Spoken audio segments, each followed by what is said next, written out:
Yep. Okay. Well, welcome everybody. Welcome to today's Facebook Live event. Thank you, Dr. Boles, for joining us today and speaking on the importance of omega-3 fatty acids in health with emphasis on neurological conditions. So today, for everybody, today's presentation is scheduled to last approximately 30 minutes, and we're going to allow for questions for Dr. Boles at the end of the presentation or the discussion. We will be answering questions, so you may type your question in the chat feature. And one caveat, please reserve your questions in the chat feature at the end of the discussion because we don't want to miss them and we would like to make sure that we get a chance to address them. So to begin, to introduce myself, I am Chris Manthis. I'm the CEO and co-founder of NeuroNeeds with Dr. Boles and a third partner. Just a little history, Dr. Boles and I, we worked together years ago in genetics. And while working at the genetics company, we frequently found DNA sequence variants related to disease. And despite there being many genes involved in these conditions that we were looking for, the treatments were often similar, in particular supporting mitochondrial function. But the treatments in supporting the mitochondrial function was very challenging because it often required patients or individuals to go and purchase a variety of supplements, which at the right doses, which was very confusing and very expensive. So hence, Dr. Boles and I and a third partner, we designed and constructed a company, NeuroNeeds. Dr. Boles, would you like to introduce yourself? Well, first of all, Kim, you were going to briefly introduce yourself. Hi, everyone. I'm Kimberly Ruckman.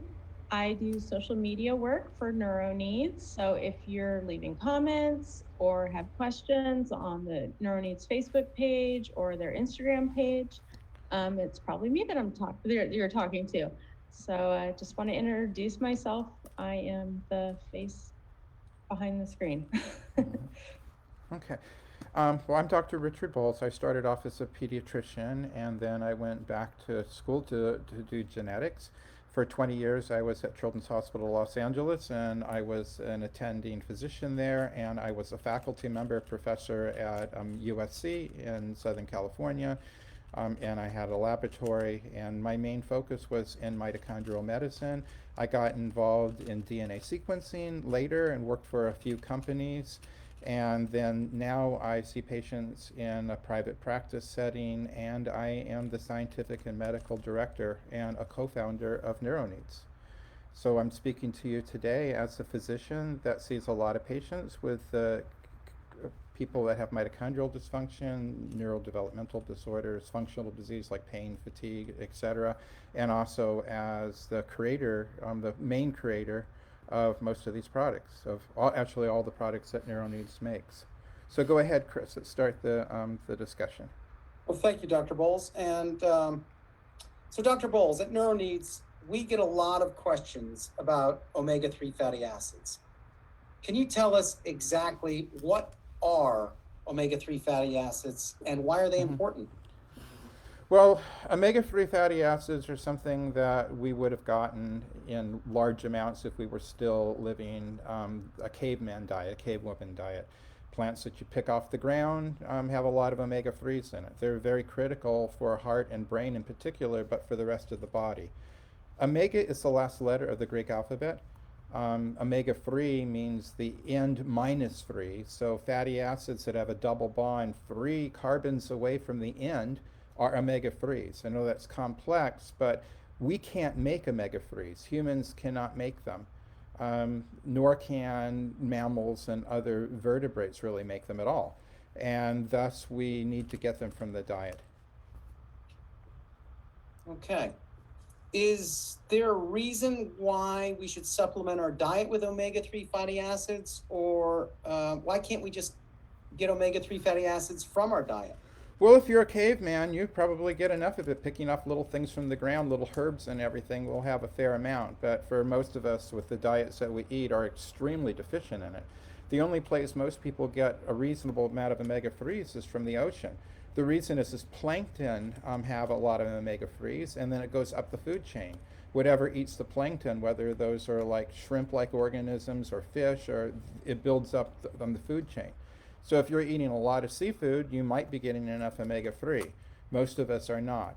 Seafood is also problematic. It has mercury and other toxins that also build up in it. It can be expensive, difficult to get in some places, and not everyone likes it. Okay. Also at NeuroNeeds, we get a lot of calls and questions about phospholipids. Can you tell us a little bit more about what phospholipids are and why are they important in regards to omega-3s? Well, omega-3 is a fatty acid. It's one component of fat. The omega-3s can be attached to glycerol to make a triglyceride. And that's where in vertebrates it's done that way. And so if you take fish oil, it's in a triglyceride form. In crustaceans like shrimp and krill, it is not in a triglyceride, but it's in a phospholipid that the omega-3s are located. So if you take krill, you get phospholipids, and if you take fish oil, then or the products, not just the oils, but if you eat these organisms, so the krill gives you the phospholipids and the fish gives you the triglycerides. I know that that's confusing, but the problem is that it requires a phospholipid binding to get into brain. I'm trying not to get too scientific here, but here's the website, and I did write all this. It took forever. OmegaNeeds that we'll get to later. It talks about fish oil, it talks about krill oil. And then at the bottom here, there's all of the questions that you may have about omega-3s. And one of them... I can't see your screen, Doug. Can I see your screen? Oh, maybe we can. I'm sorry. Okay, is how does it get into brain? And it's the MFSD2A system. That's the way that omega-3s get into brain. And that system will only work if the omega-3s are complexed in triglycerides. So krill will go directly into brain, the omega-3s. With fish oil, you either have to hope that you're taking so much fish oil that some of it will just get in by just passive diffusion, or that the liver will convert them to phospholipids and get some in that way. But if you're trying to supplement with large amounts of omega-3 and you're using it only from triglyceride, only from fish oil, it's not really getting directly into brain. And so if you're treating a brain disorder, that's really not the best way to go about it. So based on what you just said, should we all be taking krill oil as our source for omega-3 fatty acids? Well, I mean, a lot of physicians are recommending krill oil for people with brain disorders. And it's not just ADHD, other forms of inattention they're recommending it for autism and other autistic type disorders, for developmental delay, epilepsy, also for things like Parkinson's and Alzheimer's, many different brain disorders. A lot of physicians are recommending to take krill oil instead of fish oil so that the omega-3s will get directly into brain. The problem with that is that, yeah, that's great, it gets into brain, but krill is really expensive. To be able to get enough krill oil, say, to be able to have the omega-3s you need for heart health would be hundreds of dollars a month. So people, when they get krill products, they take smaller amounts, and that's great for brain, but not for the rest of the body. People take omega-3s for their heart health, for their blood pressure, to try to avoid heart attacks, for their blood sugar, and they often take them for their skin, their hair, their nails, bone. No matter where you think, the omega-3s are needed for membranes all throughout the body. So fish oil is a good, inexpensive source to get very high levels of omega-3s needed for body health in general, heart health, for appearance, and for general health. But then from krill is needed it's better for brain health. Okay, well, thank you. Now that you've given us a little bit of background on omega-3 fatty acids and phospholipids, can you tell us who should be taking omega-3 supplements? Well, everyone should. I do. My family does. It's good general health. Particularly anyone with any brain disorder should be seriously considering. Anybody who's interested in their health should be considering omega-3s, either from large amounts of fish or krill or shrimp or something from the ocean, or for supplementation or some combination. Okay. So you just mentioned anyone with neurodevelopmental, I think you said neurodevelopmental disorders. Any sort of brain disorder at all. Neurodevelopmental, yeah, sure, things like ADHD and autism, but also any brain disorders. people that have problems with inattention that maybe don't have ADHD, or people that have problems with memory or getting at an advanced stage and are starting to see issues. Any sort of brain disorder, omega-3s are part of good general health, and they're part of good brain health. Okay. All right. Can you get into a little bit more detail on why the omega-3 supplementation is important for those who have neurodevelopmental disorders, or can you give us a little bit? Well, I mean, omega-3s are very important for the fluidity of the membranes, and particularly of the brain membranes, but also other membranes as well. They change the membrane properties, and people that have different brain disorders have been shown in multiple studies that it helps. Going back to the website again, so I'm not going to go into the all of the details and everything, but if you want to see the studies, they are here. What is known about supplementation in autism, what is known about it in ADHD, for here if you want to get autism, there's a lot of papers here that show that in people with autism that omega-3 supplementation was helpful. These are scientific papers that you can get, and you can get from our website as well. And if you just click, say, oh, this paper's interesting right here, you can just click on that and go right to the paper that say that your doctor doesn't believe it or something, and say, well, here's the scientific evidence. This is not just something that the vitamin company said, but that there's actually evidence that people with ADHD and people with autism, that they can get better to some extent, that there are clinical improvements on supplementation with omega-3s. And it's not just for those, but it's for many other brain disorders that have been tested as well. So, Dr. Boles, you have your own personal private practice. What omega-3 products are you recommending for your patients? Today or last month? Well, what were you recommending, and what are you recommending now? A lot of physicians were recommending Nordic Naturals, which is another company that we're not affiliated with, because they have a good product, a name that a lot of us trust, and that they have, for a good price, they had very high amounts of omega-3s. And so I was recommending omega-3s for a lot of my patients. I was taking it myself, and I have a son with ADHD and other brain disorders, and he was taking it. And I really think that it helped him, and I really think that it helped a lot of my patients. But with the understanding that that's not getting into brain as much as we want, my son's physician recommended we started on a centrate. And a centrate is krill oil, where Nordic Naturals is fish oil. I should have mentioned that.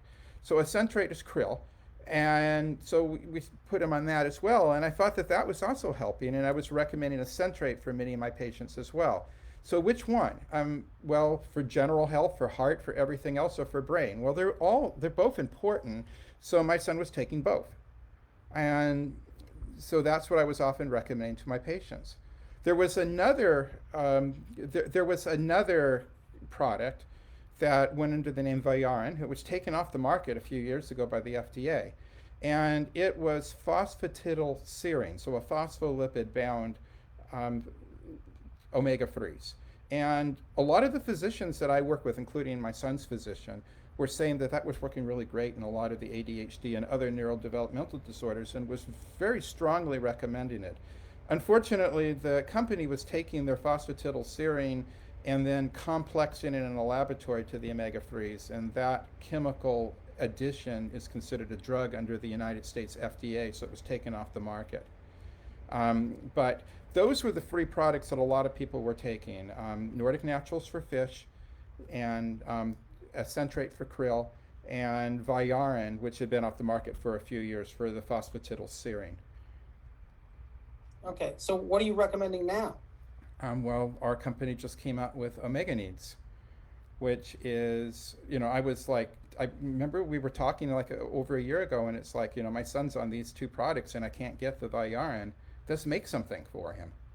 Literally, we were having that conversation. And so this new product takes the fish oil at high dose for heart health and the rest of the body, and takes the krill oil at lower dose, but about the same dose as the centrate, give or take, and for the brain, and it also adds the phosphatidylserine. Well, how can we do that? Because we get it from sunflower seed oil, and there's no chemical conversion. It's all natural. This is an all-natural product made from fish, krill, and sunflower seed oils. Wow. Okay. So so you mentioned that you're recommending OmegaNeeds to your patients. How does OmegaNeeds fit into a comprehensive strategy for optimized dietary supplementation? Well, omega-3s are important, but you all know there's many other things that are important in nutrition. There's all of the vitamins and the minerals and the cofactors and the antioxidants that we use for mitochondrial function.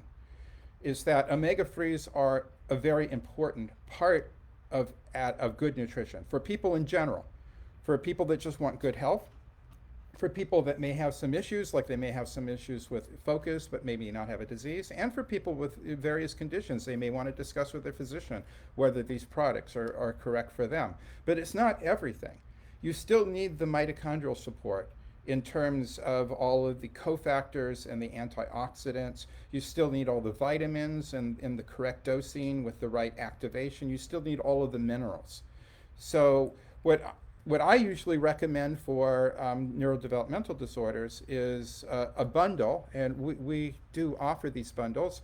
Spectrum Needs is a powder, Energy Needs is a capsules. That is the mitochondrial cocktail and the multivitamin. And then Q Needs, so it's which one? Do you take Spectrum Needs or Energy Needs? Well, if you can swallow, I recommend Energy Needs, and if you can't, I recommend Spectrum Needs. But it's more to it than that. It's more complicated, obviously. Coenzyme Q10, it's an oil. Just like with the omega-3 oils, it doesn't really go well with the powders, either the powder in Spectrum Needs or the powder that's in the capsules here. And then to add an omega source, and I recommend to take fish and krill for an omega source so that you get the whole body. So these are the components. And is that right for everybody? No, of course not. And do other people need more? Well, everybody's an individual, and everyone should be treated as an individual. And for each individual person, there are probably additional things that would be needed. But this is I use as a platform to be able to give excellent micronutrition for people with any sort of brain disorder. Okay. Well, I know that you and the medical team, the medical advisory team, I know you guys spent about a year trying to put OmegaNeeds together. So Yes. Congratulations. Are you and the medical advisors thinking about any other new products for individuals with neurological conditions? Well, as I mentioned, with my son, and I have a lot of patients with ADHD, and that's near and dear to my heart. We do have a product coming out for ADHD, and next talk that I'm going to be giving next month is going to talk about ADHD in general, about what it is, and what one can do about it, and in terms of treatment, and we also are going to hopefully have our new product launch by then. Well, thank you, Dr. Boles, for your extensive wisdom. Hey, and before we look at the chat to take some questions from the audience, please note that you can go to neuroneeds.com to learn more about OmegaNeeds and all the products available. Furthermore, for those who are listening, we do have a coupon discount code. You can use the word Omega, OMEGA, when checking out to get 10% off of your order at neuroneeds.com. So that will be available this month. The word Omega at checkout for your discount of 10%. So Kim, let's now take some questions from the audience if we can, based on the chat, if we have any. Okay, well, let's see. Bai would like to say that Spectrum Needs changed my daughter's life. So that's just awesome to hear. Let's see here. Melissa says, supplements help with cyclic vomiting syndrome. So I'm assuming she wants to know what supplements you would recommend for cyclic vomiting syndrome. Well, cyclic vomiting syndrome always has mitochondrial dysfunction as part of it. That's how I got involved in it. And I have over 100 patients with cyclic vomiting syndrome that I'm following. I have them on, my recommendations is Energy Needs or Spectrum Needs, depending on if you can swallow or not. Energy Needs is a little better and a little cheaper. It may be more unit price, but you get more in it. It's adult dosing instead of kid dosing. And Q Needs, or another source of ubiquinol, which is an activated form of CoQ. And so those I recommend in everyone, and there are additional supplements that I recommend in additional patients depending on what their exact genetic abnormality is, because I sequence all of my patients. We're talking about Omega-3's here.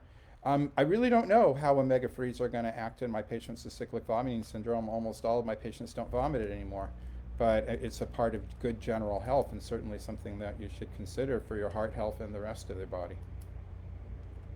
Okay. I didn't see this in the chat, but I know it will come up. For those who have children who can't swallow a supplement, how would you recommend that they take the OmegaNeeds? Okay, well, you can take the OmegaNeeds capsules and cut them and remove the contents, and then put it into some other oil, canola oil, olive oil, or something like that, and then mix it in with whatever the kid eats. Put it in a tube or mix it in with something else. I mean, but that would be one way to do it. Another way to do it, which would be more expensive, would be to buy a krill product that is a liquid, and to buy a fish oil, which is a liquid, separately, and to add them in. I don't see any other questions, but I will be watching this feed after our talk here, and I will be able to answer more questions as they come in. If you're watching this and we're not live anymore, feel free to ask any questions in the chat, and we will get back to you. All right. I think that concludes our session for today. We will be posting this, so those who missed it can get the recording. Anything else, Kim? Nope, that's it for me. Okay, I'm going to Well, end the thank broadcast you very now. much, Dr. Boles, for your time, and thank you for your wisdom on Omega-3's. And we will see you all next month. You're welcome. Bye-bye now. Bye.